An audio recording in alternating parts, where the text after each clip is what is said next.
I said something in my iPad Air review a few months back, and that is, if I didn't make videos about tech for a living, I would choose the iPad Air over the iPad Pro. And that's because it makes sense for me. The iPad Air costs significantly less, but I can still get that big 13-inch screen that I love to draw on. The latest iPad Air comes with an M4 processor. It's actually the same exact M4 processor that I have in my year-old iPad Pro. I can get some of the great accessories, like the Magic Keyboard cover, or the Portfolio cover. I love to fold that thing over, set it up on a desk. It's the perfect drawing angle. Oh, and speaking of drawing, it uses the same Apple Pencil Pro. So I set my iPad Pro aside for the last few months, and I focused on this iPad Air. So now that I'm a few months in, do I regret the decision? What have I really given up? Let's cue the theme song and find out. This is Brad. He likes to review the tech.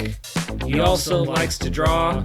And this here is his theme song. Now, there are some things that you are giving up with the iPad Air instead of going with the Pro. The first and probably the most important thing is the display. This has a dual OLED display, and Apple has basically taken two OLED displays and smushed them together to dramatically pump up the brightness. When working, I tended to keep the iPad Pro around 50% brightness. This is a good range for me. And on the iPad Air, since it doesn't get as bright, I was usually working around 75 to 80% brightness. So in that regard, I don't have nearly as much overhead on the iPad Air, but it seems to be enough. In my office, around the house, I don't need to go to max brightness on either of these devices. Where this makes a real difference is if you're outside. If you want to work outside on a sunny day, the iPad Pro can actually do that. I remember when they first came out with these dual OLED displays, that was the thing that blew me away. Even if you aren't in direct sunlight, that level of brightness can actually make a real difference. So for this category, the Pro is better,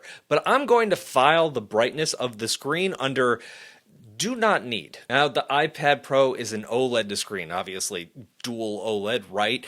The Air is only an IPS LCD display, and I don't really mind LCDs. I mean, LCDs can be kind of blah, but if done well, they can also be really good displays. This is a very good display. So this is another category where I'm going to file this under nice, but I don't necessarily need. And the third thing I'm going to talk about with this display is the refresh rate. The Pro is coming in at 120 Hertz, while the iPad Air is only 60 Hertz. And this one, I will admit, I did miss that higher refresh rate. Do I need it? No, but I really like it, and I do hesitate to file this under the do not need category, but this is a strong want. And a lot of people do ask, what about for drawing? Does the higher refresh rate actually affect drawing? If you're using the Apple Pencil and a screen is moving at twice the speed, then there should be noticeably less lag behind the pencil. But I've never found refresh rate to have a massive impact on the lag of your pencil. I mean, it does affect it, but it's not like a huge difference. It really depends on what app you're drawing in, the size and the textures of the brushes that you're using.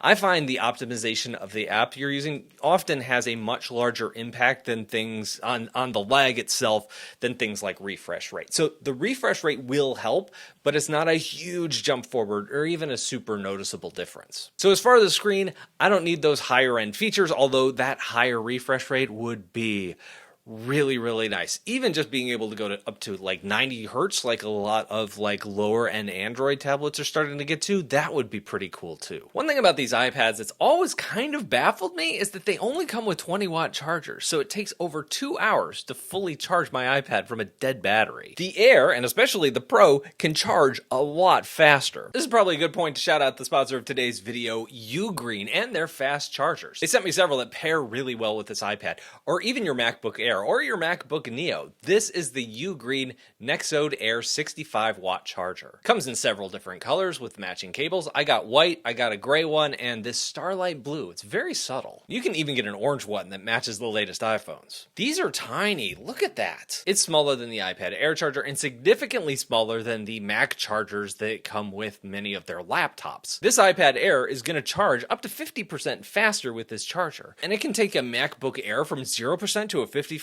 charge in only 30 minutes. Then there's this guy, the MagFlow Air Power Bank. Charge up this 10,000 milliamp hour battery and just take it with you. You're basically doubling the battery life of your iPad Air. It's small, portable, and even supports MagSafe, so you can connect it to the back of your iPhone. I have links to these down below in the description. Check those out and get 25% off either of these today. There has been one thing I hadn't even considered in my original review that started sinking in as I use the iPad Air as my daily driver, and that is the fingerprint reader on the power button. It's pretty handy. When you turn on your iPad, you just rest your finger on there for a half a second and no password needed, you're in, it's great. But what I noticed after years of using an iPad is I almost never use the power button to turn it on. I just touch the screen. The iPad Pro has Face ID, so when I do that, it scans my face and it immediately opens right up. It's something I've gotten so accustomed to that I don't even think of it as a feature anymore. It's just part of the iPad.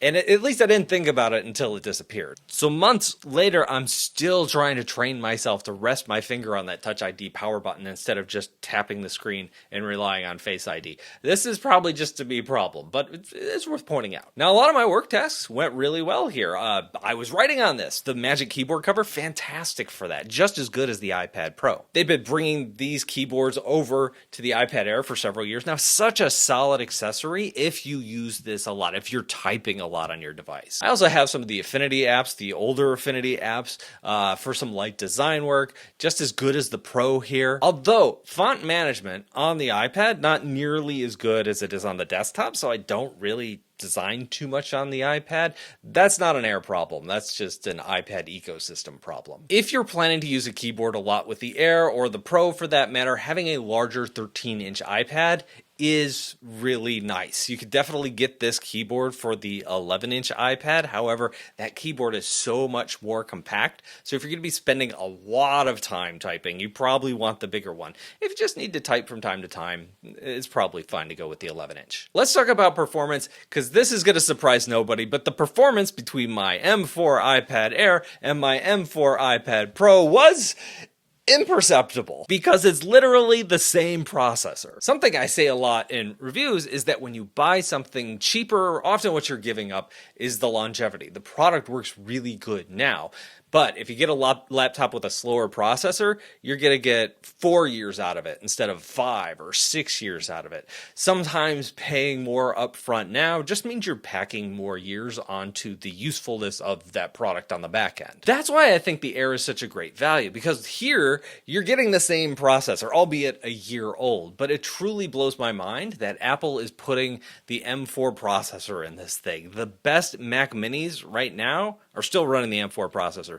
The best iMacs right now, still running the M4 processor. Of course, by the time this video comes out, I bet Apple, just to spite me, will release M5 versions of both of those. In this M4 processor, even though you're saving several $100s to get it here, doesn't feel like you're compromising on how long it will last. You're easily going to get 6 years out of this. So drawing in Procreate, how is it? It's great. Clip Studio Paint, fantastic. I did do some video editing on this in DaVinci Resolve since I was getting more familiar with that app as I was going. That's going to tax your system a little bit more. And no surprise there, it actually works pretty well. In fact, I've been using DaVinci Resolve mostly on Windows, but I've also been using it a little bit here and there on my M1 MacBook Pro. So jumping onto an iPad with technically a better processor in it didn't really break a sweat. Here is where the Air Pro comparison gets a little interesting. Storage. I was just playing around with video editing. More of a, let's see how far I can take this sort of thing. I have no plans to make an iPad my main video editing rig, even with the Magic Keyboard attached to it. One of the things that's holding me back from considering this iPad or any iPad for video production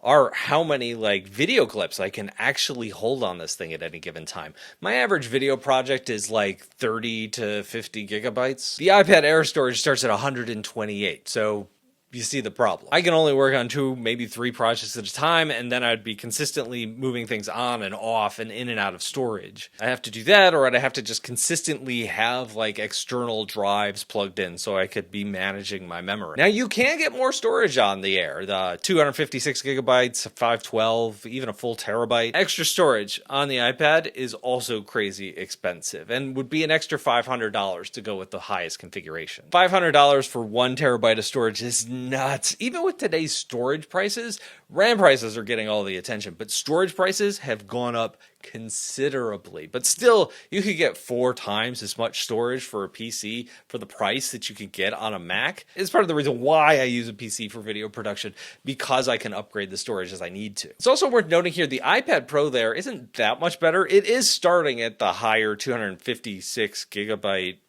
level here, and that for me is absolutely fine as far as storage goes, because like I said, I don't plan on turning this into a video editing machine.